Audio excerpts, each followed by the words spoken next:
Thoughts on your team and their efforts today? I think we did well. Of course, we don't want to play like this, defending so much and giving the ball to the opponent. But with all the games, with all the problems, and then the characteristics of the players, try to leave Lindelof, for example, without games, trying to let him without a lot of meters to cover.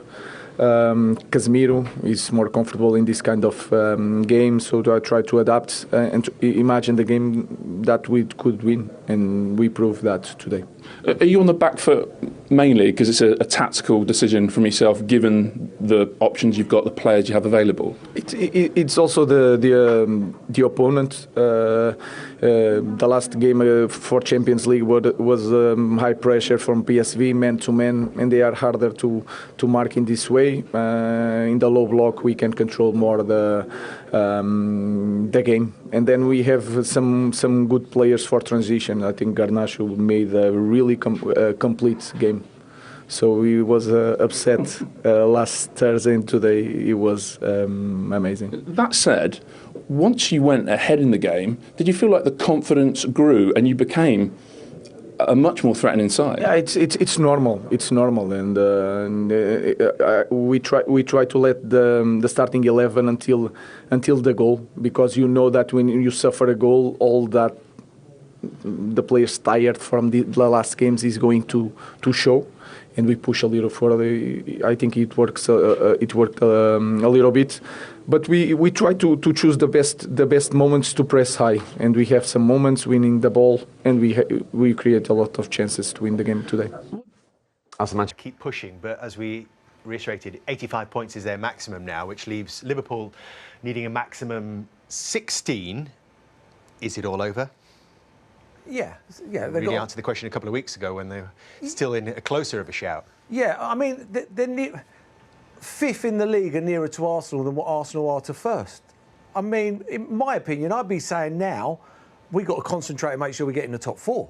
I mean, they're too far away. Liverpool got to lose virtually half of their football matches. They've lost one all season.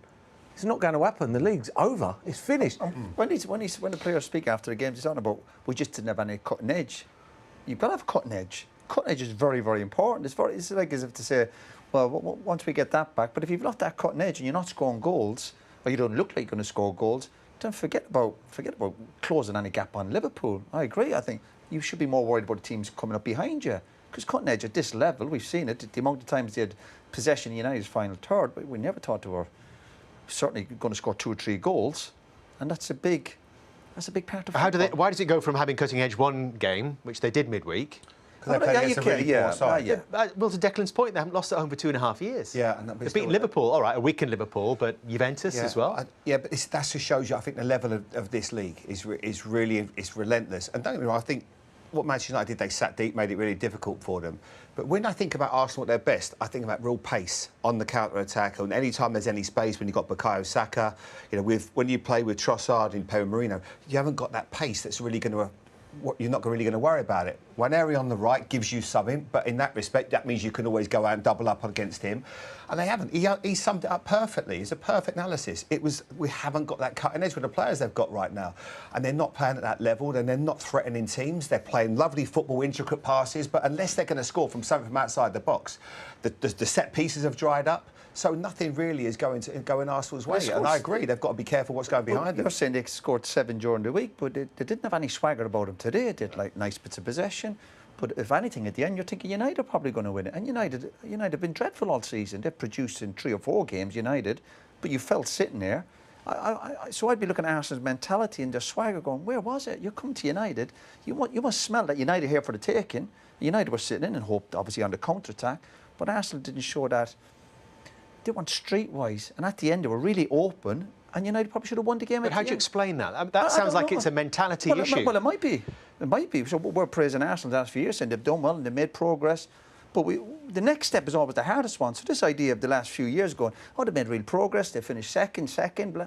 Well, if you're playing for Arsenal, remember, what could a second to you? If you're talking about winning league titles, don't compare it to United, but where they are. But the next step, getting over the line, is the hardest one. But I'm not seeing an Arsenal team here where they turned up today and you went, tell you what, they were machine-like. They put United. They knew United were there for the taking, and they weren't even ready to take that step.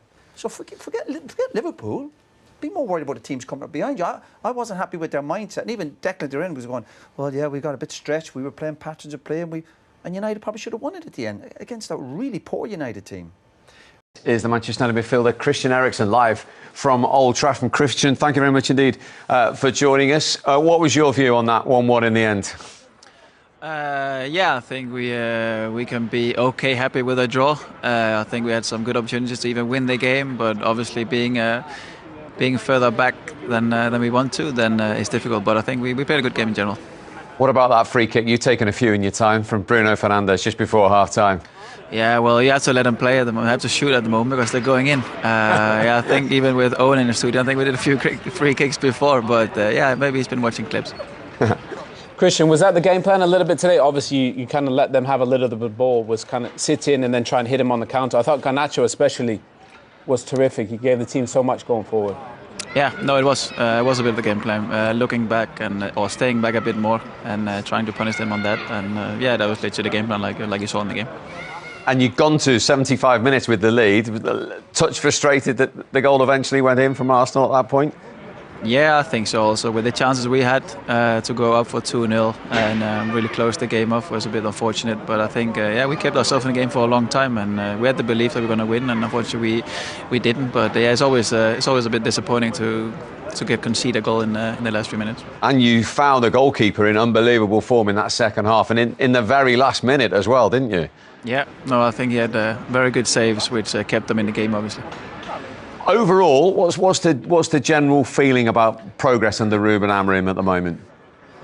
No, I think it's obviously United. Everything is slow. Everything is more or less. Everybody wants it to be quicker and fast and everything, but it takes time to adapt to new stuff. It's a new style of play, new position on the pitch, and a different manager, like I said. So yeah, it takes time to adapt, and yeah, we are doing our best to adapt as quick as possible and get used to it. And yeah, obviously, when you're United, there's no time to adapt stuff like that.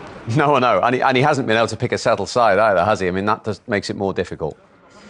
Yeah, obviously there's been a lot of injuries in and out, a lot of games, and not enough wins. That makes it a lot easier. But just finally, a positive result today to set you up for an enormous game on Thursday there at Old Trafford now. Yeah, it will be. It will be a massive game and very important for our season in general to win the next game and go through to the next round and give ourselves an option to go through.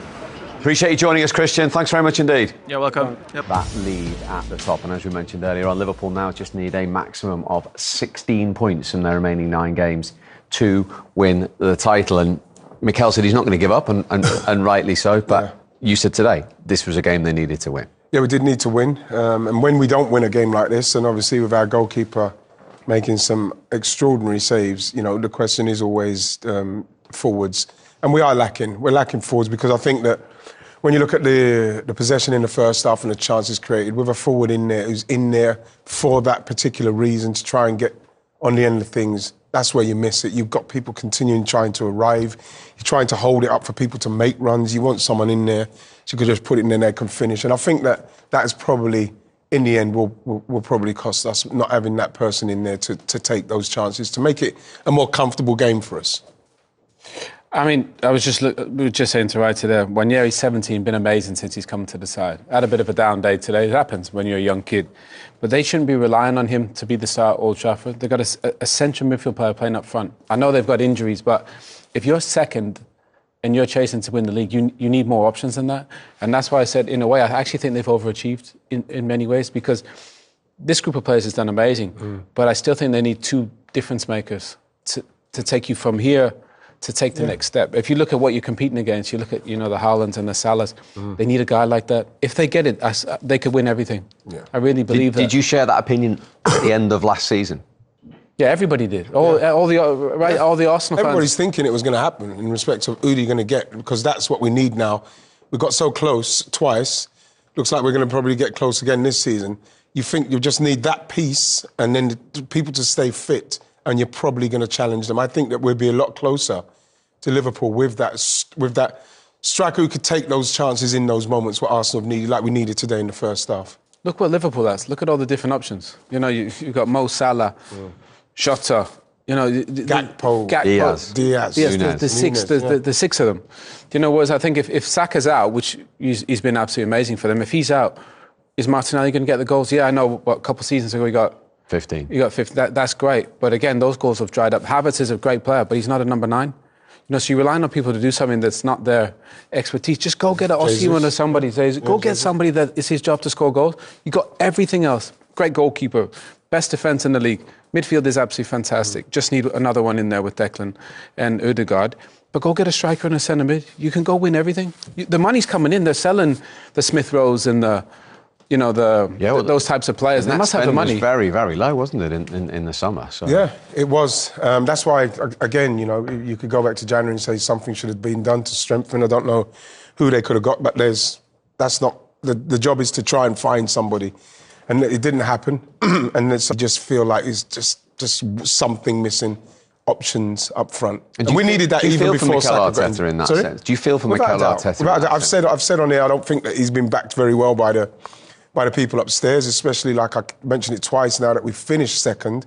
What more do you need? He's turned the club totally around, getting the fans on board, you know, getting the players what he needed to get out, and then getting the players that he needed to get in, building that culture with the fans. Everything went quiet with the owners and everything, but now, when you look at how far he's taken us, people are blaming Mikel. We saw his record at the start of this game, how many games he's won, and the managers who have done that above him.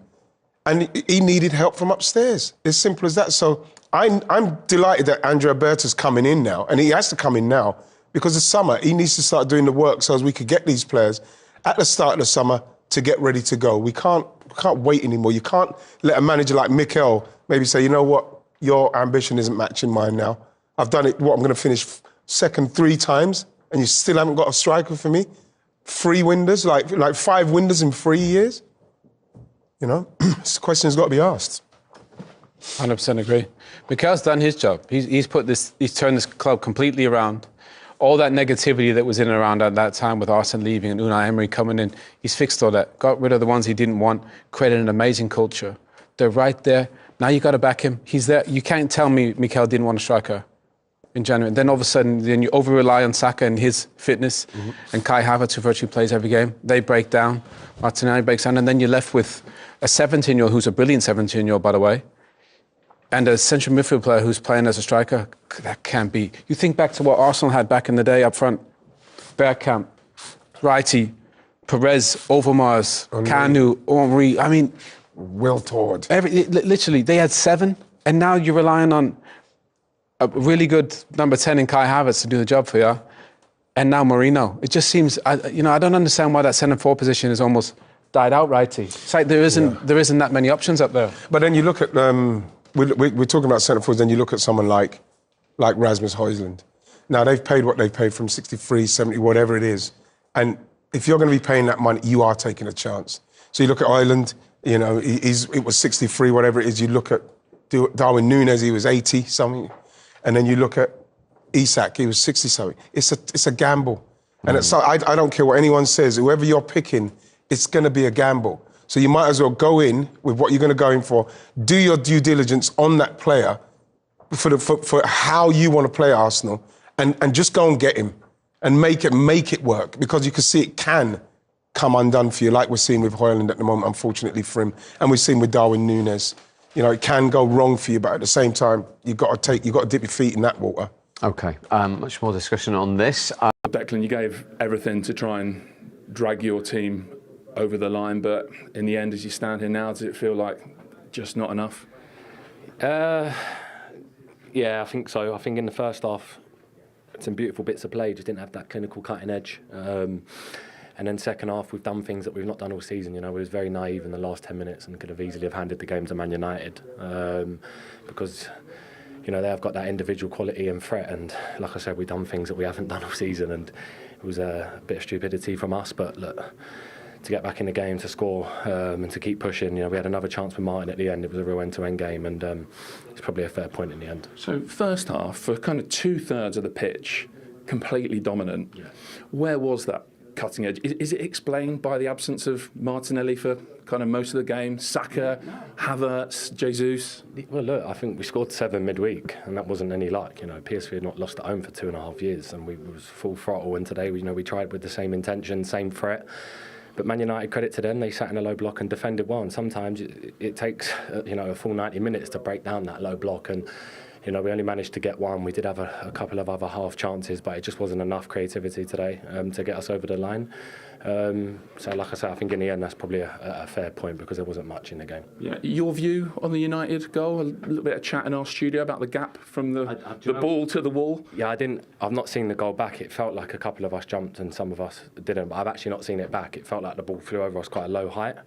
So probably from the Wolves' perspective, could have done a lot better. I've not seen it back yet, so I'm going to look. But no sense for you that that you felt quite far back, and it gave Bruno the room to get it. That's why Anthony said that it did feel far back, because even on our free kick, when Martin took it, they felt far back as well. It seemed more far back than usual, but Anthony's the ref. He makes that decision, and like I said, I've not seen it back yet, so I can't comment. No, fair enough. Look, we've seen you in recent weeks actually getting into the box a lot, producing a lot of threat. Talk us through your goal. It's a lovely strike. Yeah, I was happy. I think that me and the man... You looked happy, actually. Yeah, I think it's a bit of banter, football banter between me and the fans. But look, it's an area that I want to keep, getting in. In more recent weeks, I've been making more runs. I've had way more energy about making them off-ball runs, and the ball's been dropping to me a lot more. I've been creating a lot more chances, and to get the goal today was a real nice feeling. But I need to keep adding goals, and that's what the manager wants to play me number 8 for, to create, assist, score goals, and I want to keep doing that. So yeah, it was a good goal. So lovely goal. Were you almost as happy with that challenge on Højlund towards the end? Has that got a little fist pump as well? Yeah, I think that's just as big for me as scoring the goal. Just that defensive mentality in my head as well. That obviously I just reacted. If I would have reacted a second later, Højlund puts that probably in the back of the net, and it was just that quick reaction in my brain, and he showed me a little bit of the ball, and obviously with the long legs managed to get round it, but could have been a penalty and potential red. So it's one of them where it's a 50-50, but I had to try and put my foot in for the team, and lucky enough I made the tackle. What were those things that you started doing as a team those last 10 minutes that you haven't done all season?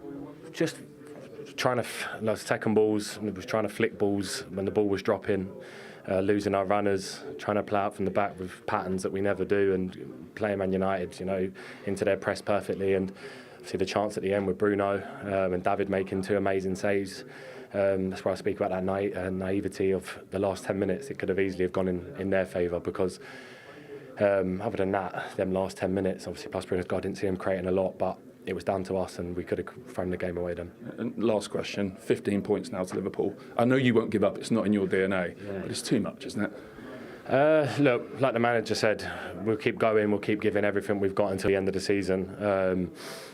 Obviously Liverpool have been amazing all year, credit to them, but it's not over yet. We need to keep pushing. We're Arsenal, we've been hit hard by injuries, we've adapted the best we can, and we still believe in ourselves, believe in everyone, and we've just got to keep playing the games, and still a lot to play for this year. So just keep pushing and have the right mindset, and I'm sure we'll be all right. Thank you for coming out. Thank you. Though, I mean, it does take time, but when you're a Man United player, you're not given time, are you? You know that. No, and I think Christian understands that as well. That's probably why he came out. He's probably one of the best talkers, I think. And I think also Ruben probably relied, on his experience, Casemiro's experience. I thought did well in there today. Bruno playing in centre mid. I think he looked at those guys, thought, right, let's be solid, let's defend deeper, be solid in the middle of the park. Obviously with Garnacho on the right-hand side, I thought he was terrific. And then Mazraoui, especially second half. He made some brilliant runs coming inside. So they had a game plan, and you know what? You'd have to say it came off. So credit to the manager and the players, but again, it's not often you see a Man United team that's got 30% possession. But I think it was needs must. And I think the game probably on Thursday might be quite similar, against Sociedad. So that is a great blueprint for that game. They need to win. And if they can win the Europa League, Steve, they save their season. Whether you finish 14th or 15th, the Europa League is Champions League.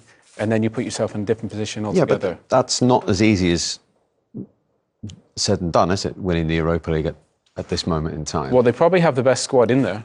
In the Europa League, so why not? You've got to plant a seed and say this is what we're going to do. We're going to go win the Europa League. We've got the squad to do it. They got more than enough players to go and do it. I think the favourites were Tottenham and Man United, even though they've had really difficult season. And the only reason that, Steve, is because of what they got as players. They can produce it. They did it, against Liverpool, didn't they? Yep. Went to Arsenal and got something. Did it again today. And I think maybe that's a blueprint. Don't try and dominate the games. Play on the counter. Like a cup team, really. Yeah, play on the counter. You got the players, defend.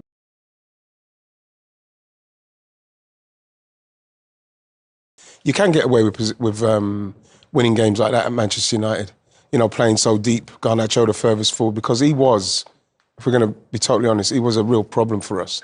The way he could run them out of problems and get them up the pitch and get them up there, and it was him who got the foul for the free kick. So their game plan in that respect worked, but it works because Arsenal can't be ruthless enough in front of goal to absolutely finish them off. Is that his best game under Amorim today, Garnacho? Do you know what? Often we've seen him play on the left and he's quite effective coming inside, but I actually don't mind him on the right because he has to pass the ball more. When he plays on the left, he comes inside and he shoots. And I thought he created a lot for his teammates today. So I'll be honest, I rarely watch him and don't think he's a really, really good player. And I really wouldn't want to see him go because I think in a way you got to build around him or, you know, the Kobbie Mainus or the Marcus Rashford. I know he's gone, but you should build around these young guys. I know they might need to sell him for financial reasons.